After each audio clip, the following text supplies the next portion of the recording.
नमस्कार और स्वागत है। चलिए आज एक बहुत ही दिलचस्प सवाल पर बात करते हैं कि कैसे सीधी साधी और आसान लगने वाली रणनीतियां अक्सर मुश्किल समस्याओं पर आकर फेल हो जाती हैं और इसकी जगह हमें क्या करना चाहिए। तो सवाल ये है, क्या हो अगर सबसे सीधा दिखने वाला रास्ता असल में एक जाल हो? यही सवाल आज की हमारी पूरी पड़ताल का केंद्र है। तो सबसे पहले बात करते हैं हिल क्लाइंबिंग ट्रैप की। ये प्रॉब्लम सॉल्व करने का एक बहुत ही आम तरीका है, लेकिन जैसा कि नाम से ही पता चलता है, इसमें एक बहुत बड़ी खामी है। तो ये हिल क्लाइंबिंग है क्या?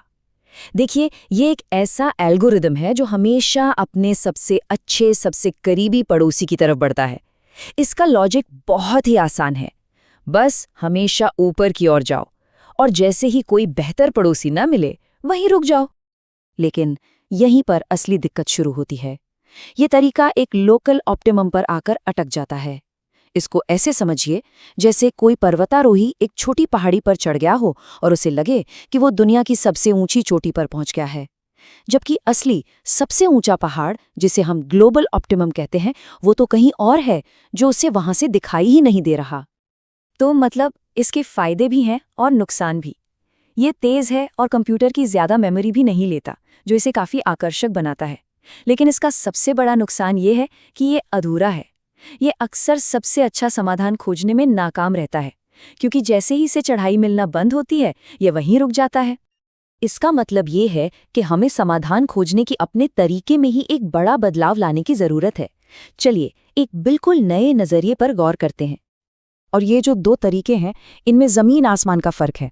देखिए, एक तरफ है स्टेट स्पेस सर्च, जहां हम एक एक कदम उठाकर टुकड़ों में समाधान बनाते हैं, लेकिन दूसरी तरफ है सॉल्यूशन स्पेस सर्च, जहां हम एक पूरे के पूरे अनुमान से शुरू करते हैं और फिर उसे लगातार बेहतर बनाने की कोशिश करते हैं। ये रास्ता बनाने और एक पूरे जवाब को तराशने के बीच का फर्क है। इसे और अच्छे से समझने के लिए एक क्लासिक प्रॉब्लम देखते हैं, सैटिस्फाइबिलिटी प्रॉब्लम, या जिसे हम शॉर्ट में सैट पजल भी कहते हैं। सैट प्रॉब्लम समझिए एक बहुत ही पेचीदा लॉजिकल पजल है।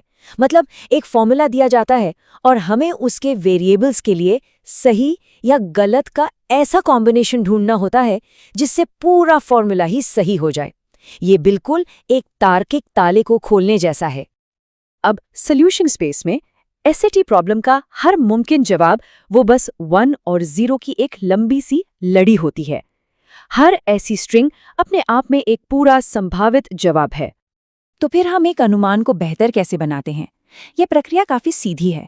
पहले हम एक रैंडम बिट स्ट्रिंग से शुरू करते हैं, फिर हम उसमें एक छोटा सा बदलाव करते हैं, जिसे परटर्ब करना कहते हैं। मतलब सिर्फ एक बिट को पलट देते हैं। इससे एक पड़ोसी या एक नया कैंडिडेट तैयार हो जाता है। और आखिर में हम ये जांचते हैं कि क्या ये नया पड़ोसी हमें पहेली के हल के और करीब ले जा रहा है। चलिए अब एक और भी मशहूर और ज्यादा ठोस प्रॉब्लम की बात करते हैं, जो कि कुख्यात रूप से कठिन ट्रैवलिंग सेल्समैन प्रॉब्लम है। अब ये कितनी मुश्किल प्रॉब्लम है, तो जरा ये सुनिए। सिर्फ 20 शहरों के लिए जितने भी मुमकिन रास्ते हो सकते हैं, उनकी संख्या फैक्टोरियल 20 है।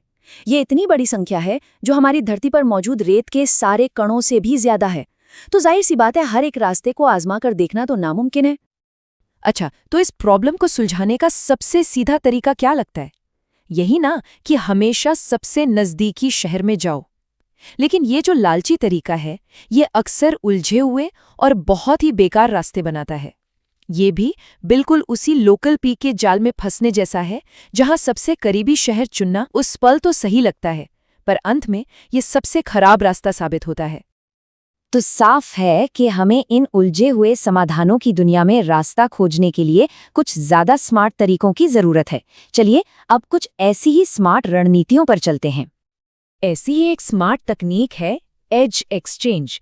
इसमें हम क्या करते हैं कि एक टूर में 2 रास्ते जो एक दूसरे को काट रहे हैं, उन्हें हटाते हैं और फिर उन्हें इस तरह से दोबारा जोड़ते हैं कि पूरा रास्ता सुलझ जाए और कुल दूरी भी कम हो जाए। ये किसी उलझी हुई रस्सी को धीरे धीरे सुलझाने जैसा है।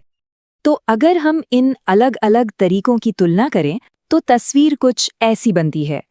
हिल क्लाइंबिंग बहुत तेज है, लेकिन जालों में आसानी से फंस जाता है। बीम सर्च उससे थोड़ा बेहतर है क्योंकि वो एक साथ कई विकल्पों पर नजर रखता है। और वेरिएबल नेबरहुड डिसेंट सबसे अच्छा है क्योंकि जब वो कहीं फंस जाता है तो वो अपनी खोज का तरीका ही बदल देता है। तो इसका निचोड़ क्या है? वेरिएबल नेबरहुड डिसेंट का मूल मंत्र बहुत ही सिंपल है।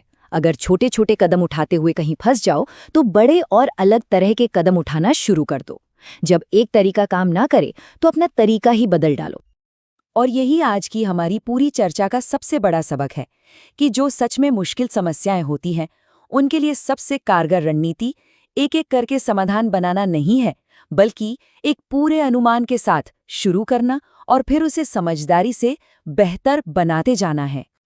तो अब सवाल ये उठता है कि अगली बार जब हमारे सामने कोई बड़ी उलझी हुई समस्या आएगी तो हम कौन सा रास्ता चुनेंगे? क्या हम एक एक कदम से रास्ता बनाएंगे या फिर एक पूरे अनुमान को ही तराशेंगे?